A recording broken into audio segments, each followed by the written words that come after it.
What's up, guys? Aronius here, back with another Raid Shadow Legends video. It's been a couple days. I got a lot going on at home, and we do have something crazy coming into the game. I know you've seen a bunch of videos on like Marvel characters potentially coming to the game.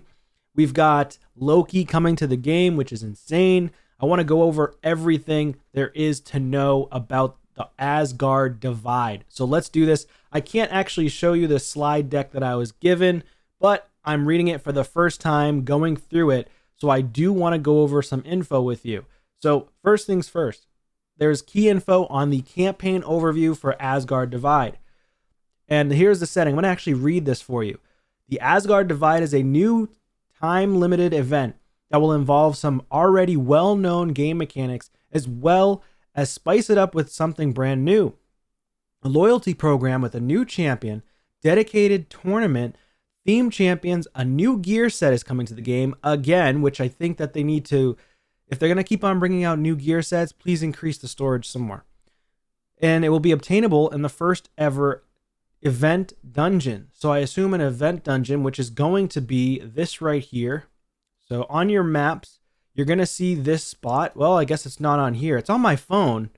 So for some reason, it's not on Plarium and Play, but on my cell phone when I log in, there's an additional dungeon right here, and it's going to probably be the new event dungeon.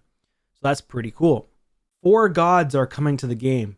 Loki, Thor, Odin, and Freya will be turned into raid champions, complete with their own lore, to place them naturally within the world of Teleria, which is pretty insane. So the duration of this promoted campaign is going to start August 12th and end, well, actually, the start date is August 21st. And the end date is October 24th. And the loyalty program will end November 2024, which is the 22nd of November. Key info for some short lore. So we've got Loki's long-term goal is to bring about the total removal of the gods' involvement in Teleria. And if that means their destruction, so be it. He sees unfreezing the waters of life as an event that can upset the balance of power in Teleria and enforce the intervention of the gods in such a way that can be destroyed together or destroy one another. As a part of his long plan, which has many stages, he seeks to free the Fire Knight from exile's end in the Mountains of Despair. Freya, with her powers of foresight, sees what Loki is attempting and that he has a host of Siroth-aligned dwarves joining him. Freya takes this knowledge to Odin, who decrees that Loki must be stopped. The Fae of the Red Spikes believe Loki's action could bring about terrible devastation of Teleria, if not its complete destruction. Odin tells Thor it is his duty to stop Loki. Thor agrees, but he is nonetheless torn, for he and Loki were once close friends. He doesn't know if he can stop Loki without hurting him or worse. And that's like a tale as old as time. If you've ever watched Thor, you've watched the movies of Thor, then you know that Thor and Loki are brothers, and that Thor is always torn with being able to fight Loki before fear of killing Loki or hurting him severely. He doesn't really want to do that to his own brother or friend. Right? Our players then join the story as Thor has set off on his quest to stop Loki. While Loki is on his way to free the Fire Knight, meanwhile, Freya and Odin plot in Asgard to see how they can bring a stop to Loki's plan. Pretty cool.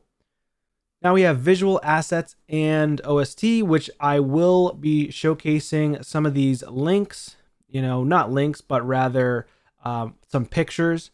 So I will make sure I showcase to you those somewhere here, because we do have a bunch of different art that is coming to the game, which is kind of cool.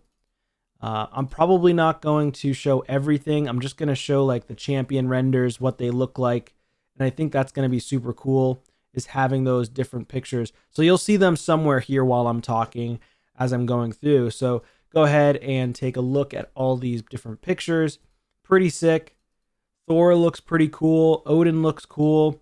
They don't look exactly like in the movies, right? It's not like Chris Hemsworth or anything like that, obviously, but they do look really, really cool. Now, I think that Loki, I wish he does kind of have a similar face structure, but I wish he looked a little bit different. I don't know why, but I kind of wish he looked a little bit different. So then we've got in-game updates. So there's brand new custom backgrounds for these champions that is set in a sort of mythical time period, and it looks really cool. So all of them have a unique showcase, the background in the champion index with a touch of Norse mythology of it. You can find a special floor stone covered in symbols, half-ruined Drakkar in the background, as well as other different items scattered all around the scene. So super, super cool.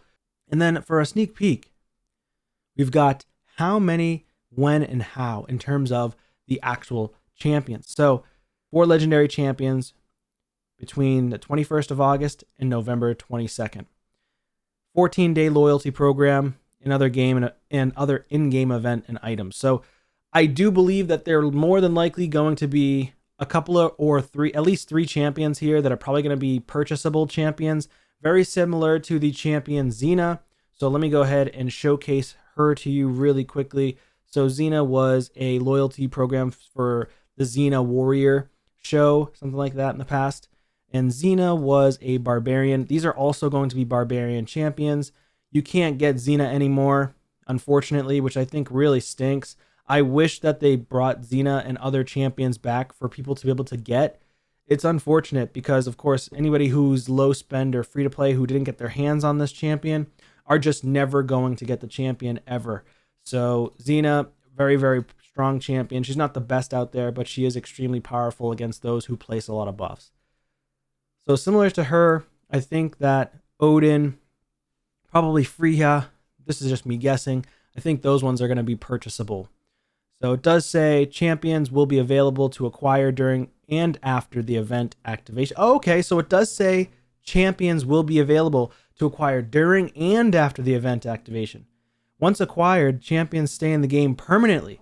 Okay, I wonder if it says after the event activation, I wonder if they're only going to be certain champs are going to be available during the 10x or 15x progressive.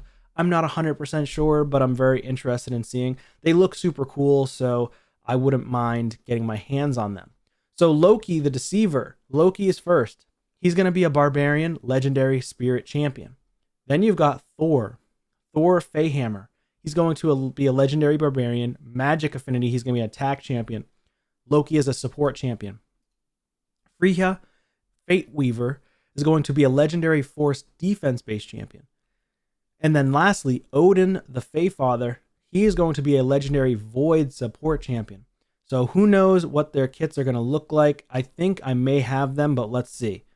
Loki the Deceiver loyalty program. So during the Asgard Divide event, every user will have a chance to obtain Loki the Deceiver via the 14-day login. So it is a brand new login champion. Amazing. The champion could be claimed on day 7. Before and after that, players can get various in-game resources.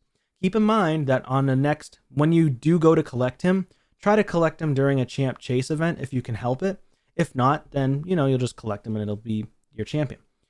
Additionally, after the collecting this champion, players will be able to share a post on Facebook or Twitter and get some extra rewards. So when you do collect him, there's going to be something that comes out from Plarium that says to post it to Facebook or Twitter, and more than likely you will be rewarded with additional in-game rewards that are going to come with the champion, which is pretty fantastic. So keep in mind when you do collect this guy to post it on your socials. The next thing is Loki's kit. Okay, this is actually something that I really want to see. Let's go ahead and take a look. I got to download this really quickly for you. All right, so here we are. Loki, the Deceiver, attacks all enemies on the A1. Phenomenal having an attacks all enemies. That's very good for a stun set, good for progression. Has a 30% chance of increasing the duration of all enemy debuffs by 1 turn. Also strong for the clan boss, for Hydra as well, in general PvE progression. If this champion is under a Veil or a Perfect Veil buff, the chance increases to 50%, and it does book out to 70%, which is very, very strong on an A1, especially when he's attacking all enemies, right? Select a target. So Deceiver's Gambit on the A2. So you select a target. If the target is an enemy, has a 75% chance of placing block active skills and block buffs debuff for 2 turns. If the champion using this skill is under Veil or Perfect Veil buff, also applies a debuff spread effect, taking 2 random debuffs from the target and placing them on all enemies. This guy's going to be a monster for Hydra. If the target is an ally or this champion, then heals them by 50% of this champion's max HP. That's crazy. That's a crazy heal. It places a perfect veil buff on them for 2 turns. So you can target enemies or allies. This is a really interesting new mechanic. If this champion is under Veil or Perfect Veil, also places a buff spread effect, taking a random buff from the target and placing it on all allies. So it has the reverse effect versus enemies as compared to versus your allies. So that's really, really cool. It is on a 3-turn cooldown if you book it out, and books out to 100% chance. Really, really awesome. On the A3, Bandit Flash. I love the sound of that move. Sounds like he's the Flash, it's pretty sick. Has a 75% chance of stealing all buffs from a target enemy and 100% of their turn meter. So a much weaker version of the Armand's ability where he steals everybody's turn meter, steals it, uses it for himself, and stuns. But this guy says these effects cannot be resisted if he's under Veil or Perfect Veil. If the target's turn meter was not stolen, fills the turn meter of all allies by 15% instead. Also places a 50% increase attack buff on all allies for 2 turns. Wow. So Loki's actually a pretty strong champion. It's on a 4-turn cooldown, does book out to 100%. So it stinks that it's on a 4-turn, but they should have done that to Armand's ability. Why wasn't his 4 turns on an AoE? It doesn't really make sense to me, but hey, it is what it is, I guess. And Armand's was also a login champion, if I'm not mistaken, or maybe he was a fusion champion. Yeah, Armand's was a fusion. So that makes sense why Loki has a weaker kit than Armand's. So in terms of the passive, Mist Step places a perfect veil buff on this champion for 2 turns at the start of each round. So that's really nice. Also places a perfect veil buff on this champion for 1 turn whenever their HP drops below 50%. So hopefully he can't be targeted, especially for, Hydra. You're going to get targeted if you have more buffs from Mischief, but from the other heads of Hydra, they won't be able to target him right away. Or at least if he does an AoE, he won't ever get feared from the head of Torment, which is really cool. And then in Arena, he won't get targeted by a single target nuker, which is really cool. He has a 15% chance to evade an enemy skill and all of its accompanying effects. Okay. If this champion's under a Veil or Perfect Veil, the chance to evade increases to 30%. So evade is a brand new passive ability, or I don't think, it's definitely a passive. It's not a buff. If this champion, so the active effect for a passive, interesting. If this champion HP is below 50%, when targeted by an enemy skill, 100% chance to evade that skill and all of its accompanies effects. This guaranteed evade then goes on cooldown. Damn, so interesting. Is he unkillable? Not really, right? 15% to evade the skill and all of its accompanying effects. Yeah, that makes him essentially unkillable. Holy crap, never mind. Wait. So this guy is actually good against Armand's. We finally got our Armand's counter, people. We finally did it. We got an Armand's counter. And he's a login champion. Okay, maybe he is better than Armand's. Well, maybe not better, but just at least an Armand's counter in a way, right? Because he won't get stunned or his turn meter stolen if he's under 50% HP. So that means he's not a real counter. And let me take that back, because if he has full HP, he only has a 15% chance to evade unless he has Perfect Veil. Then it increases to 30%. But if he's under 50% HP, then of course, it is still technically an Armand's counter if he doesn't die and he gets under 50%. Then he could completely evade the Armand's AoE stun and the stealing of the turn meter, which is nice. But he has to be under half health. So, I don't know how I feel. I mean, he'd have to be really, really tanky. He probably has to be... So does that mean he's also immune to sheep? I think he's immune to sheep from Armand's. If it's only a 15% chance, unless he has Veil or Perfect Veil, it boosts up to 30. If he's under half health, it boosts up to 100% chance to resist the sheep, or rather evade the sheep. So that's pretty cool. He's not a full Armand's counter. I was actually really excited for a second, but he's still very strong. So let's move on to the next slide here. So let me know what your thoughts are in terms of Loki so far. Loki seems like a strong login champion, although not the strongest out there. He's still a very strong login champion. The event dungeon, let's talk about that. So the mechanics. The event dungeon is a brand new game mechanic aiming at diversifying the player's gaming experience during events. The event dungeon will be available only during the Asgard Divide campaign with Odin Feyfather as the dungeon boss. Okay, that's interesting. That is really interesting. Wow, okay. So you're going to be fighting Odin. Dang. It says here it features 30 stages, normal difficulty, with difficulties rising with each stage. There will be no waves, only a boss battle, kind of similar to like your Sand Devil or your Shogun or even your Iron Twins boss.